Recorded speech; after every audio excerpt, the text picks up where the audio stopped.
It was from the minds of the ancient Persians that one of the most fearsome beasts in all of mythology would appear.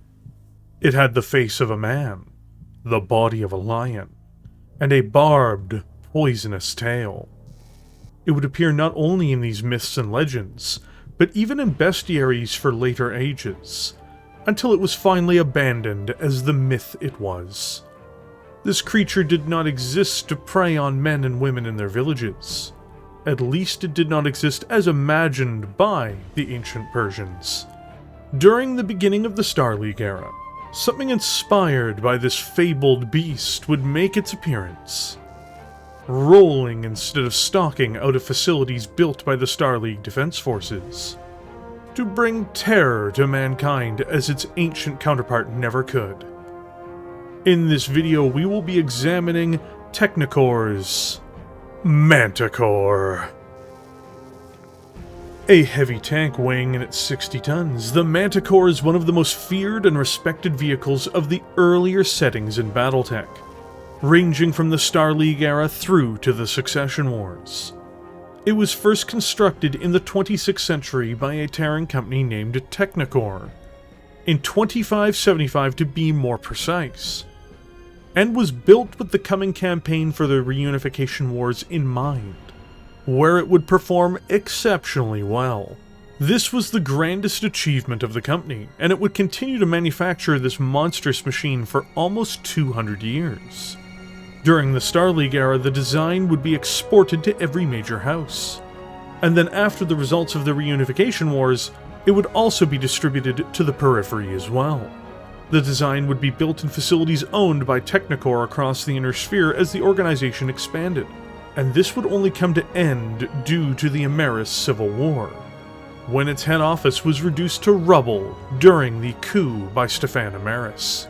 The company which had produced this remarkable vehicle would die, but other entities would take hold of its manufacturing base with time, from Defiance Industries, to Jalistar Aerospace, to Bulldog Enterprises, to the disreputable Quicksell organization, and even to Magistry Metals in the periphery. Though it is noteworthy that some of these companies received the design early, while others got to it later. This meant that even after the destruction of Technicore, every great house would have access to the design, and would have access to the ability to acquire these extremely well-received battle tanks into the future. The Manticore may have been born for the Reunification War, but truth be told it made a name for itself in the heinous and apocalyptic Succession Wars, fighting under the banner of a multitude of lords and commanders. The Manticore's popularity and support is grounded in its battlefield performance. Though it is classified as a heavy tank, simply from the weight bracket that it is in, the reality of the matter is that the Manticore is a tank that most reflects a modern MBT, or main battle tank. It has an impressive main gun, secondary weapons, and defensive armor. The platform is just solid in almost every respect as a result. It does have a few noteworthy drawbacks though. The design is very tall, which was done to help it when engaging battle mechs, but this means its shape is very easily viewed by infantry and other vehicles, who may end up being a greater concern for the Manticore under many conditions.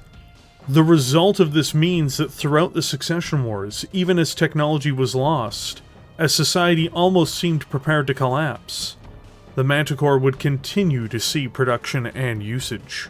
Even in the eras which passed that, into the clan invasion and various conflicts afterwards, its hull has been used again and again for a series of variants as technologies were advanced, simply because it is a rugged and ready and well-tested design.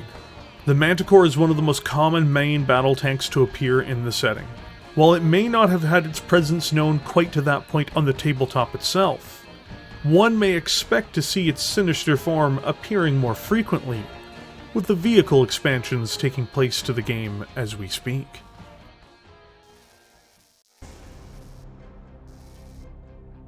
Built to defend the interests of the Star League, the Manticore was born with many excellent features. Amongst the most important, though, was simply that it is rugged and reliable. This 60-ton heavy tank is a staple of many forces, both private and state-run. In its base form, it would be deployed from the time of its development all the way through to the Ilclan era, having never left the battlefields in a significant way, though its last refuge appears to be the periphery now, along with some elements of the Free Worlds League. As far as the technology that went into making it, the Manticore is a vehicle that uses standard inner sphere technology from its era, and didn't at the time of its development apply the bleeding edge of what was available. It has a standard internal structure as a result, as well as standard control equipment. It has a crew of 4 to operate the vehicle, and it sports a turret that allows it to fire at targets outside of its front arc only, at least with the weapon systems mounted inside of that turret.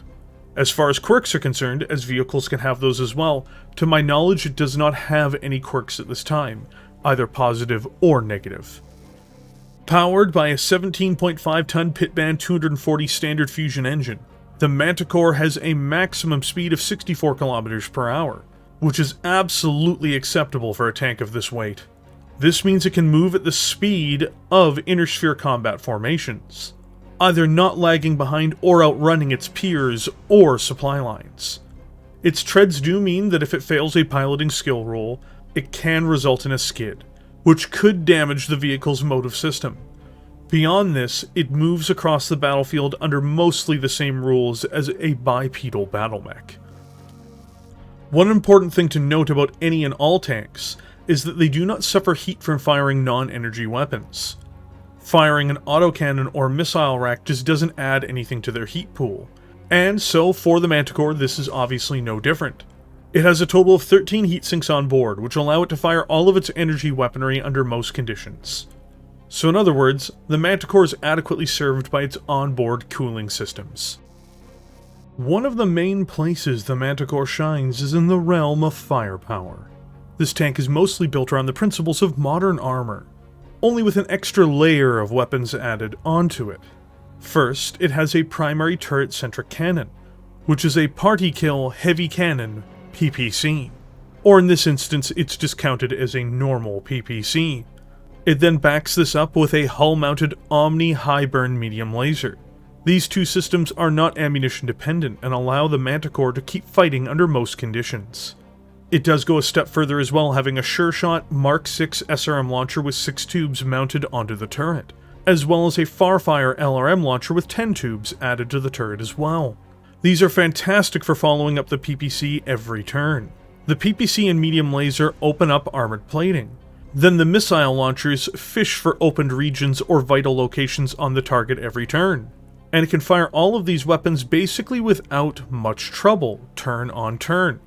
It has all of its ammunition mounted into the body of the tank, with 1 ton of SRM ammunition and 1 ton of LRM ammunition found there. This means that the Manticore does just about everything it needs to in terms of combat, and can fight reasonably well at all ranges, and superbly at medium range where all of its systems have some degree of fighting ability. The Manticore outguns most of its immediate peers in the 60-ton range regarding mechs, which is no small feat either. Another place the Manticore invests reasonably into is in the realm of protecting itself from oncoming fire, supporting 11 tons of standard plating, yielding 176 points of armor. Its durability is significant for a machine of its weight. Its turret has 42 points of armor, as well as the front armor of the tank. This means if it's struck by 2 AC-20s in either of these locations, the tank would not be immediately penetrated, which is very impressive despite it not being able to spread damage as easily as a battle mech.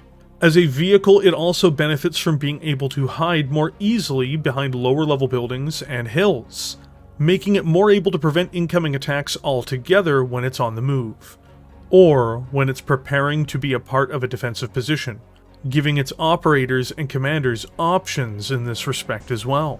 In other words, the Manticore has a very tough shell to break. It is very capable on the defensive.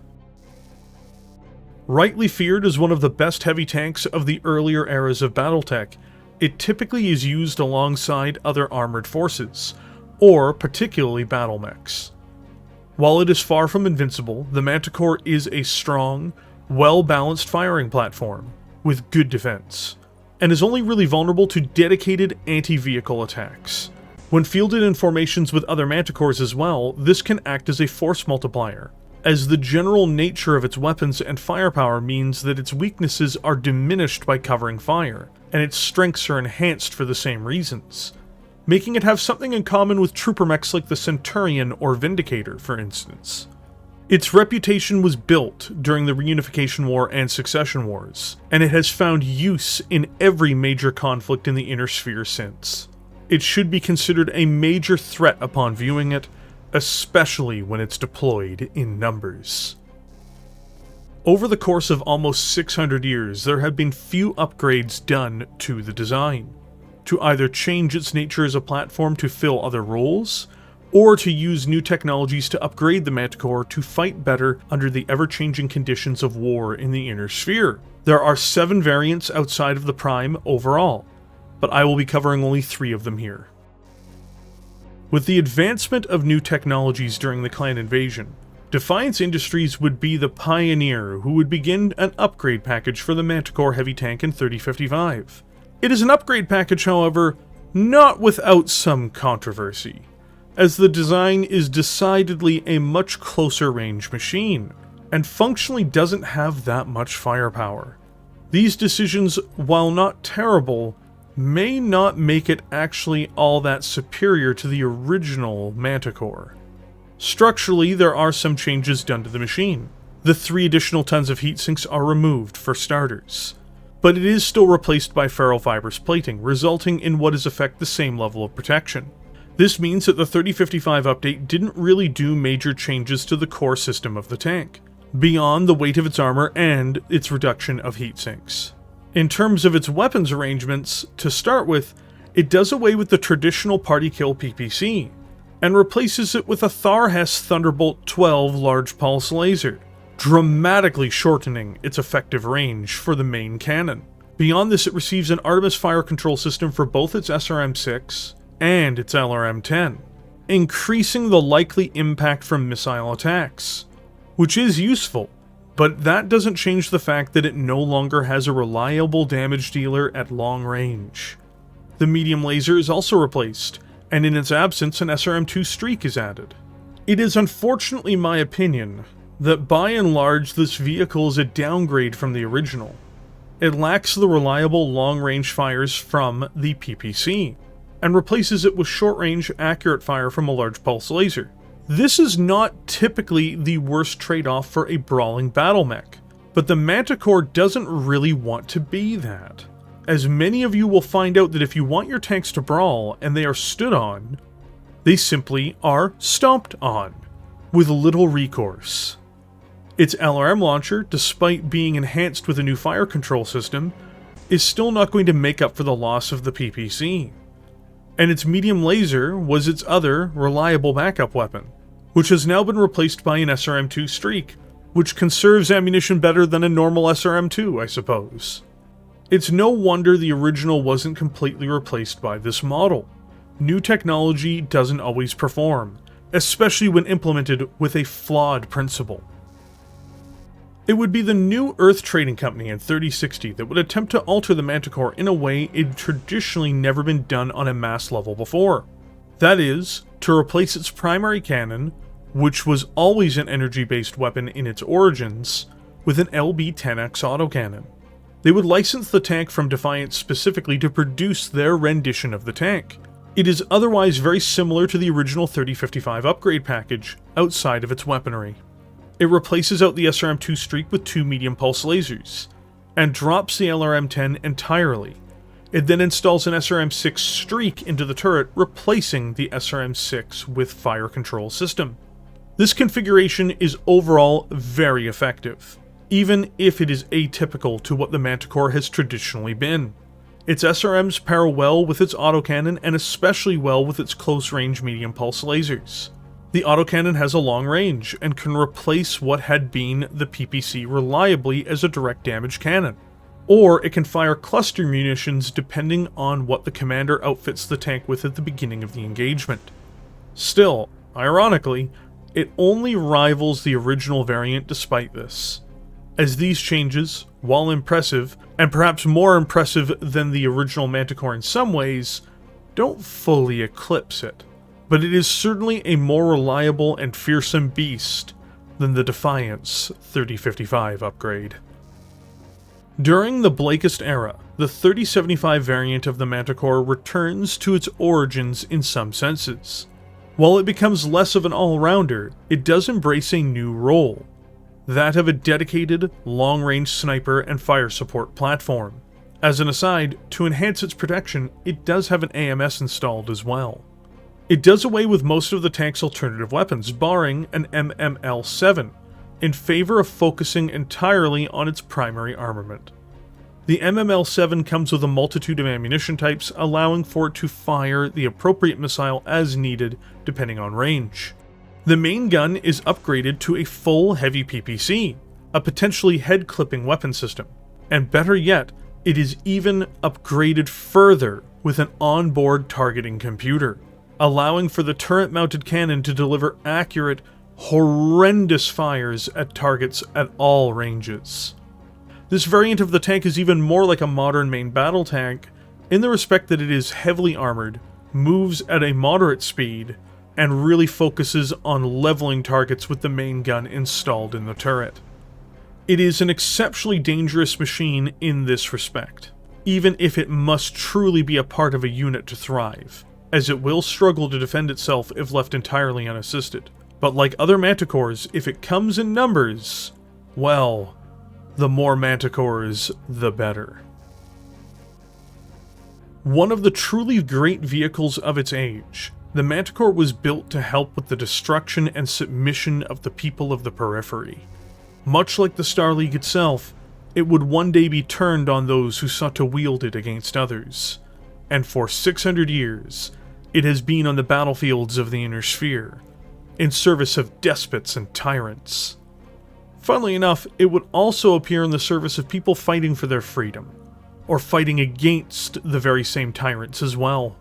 It, like many machines of its time, encapsulates the Inner Sphere's story. It is a story of horror and violence, but also of hope and liberation. It is the dual nature of the Manticore's mythological frame, with the face of a man, something familiar and knowable, and the body of a lion, something to be feared most certainly.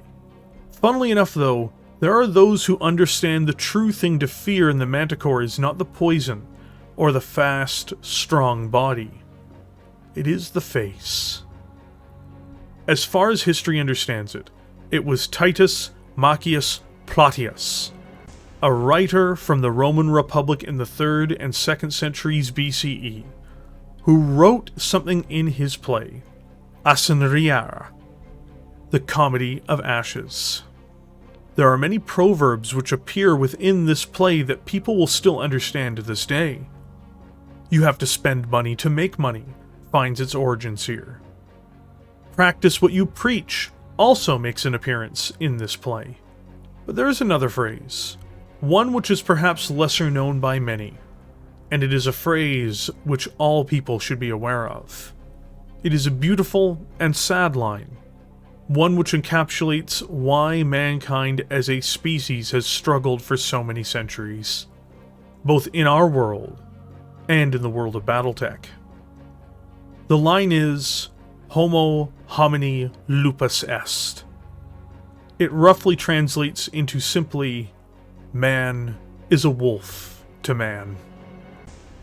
The legendary Manticore's human attributes, which despite descending from Persian mythology rather than Greek or Roman mythology, may embody this truth.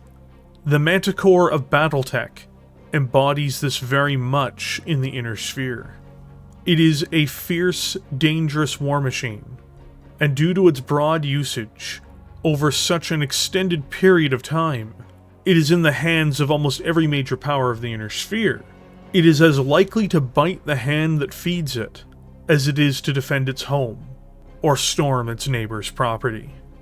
And worse, this is not because of its claws or because of its venom, but because of the very human nature that built it. The Manticore embodies in many ways why the Inner Sphere will never know peace.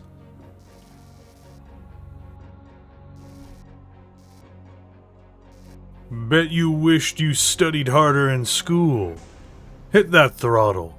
You'll be killing people before breakfast today. Soldiers mostly, maybe some civilians. This is a real combat mission, so don't go soft.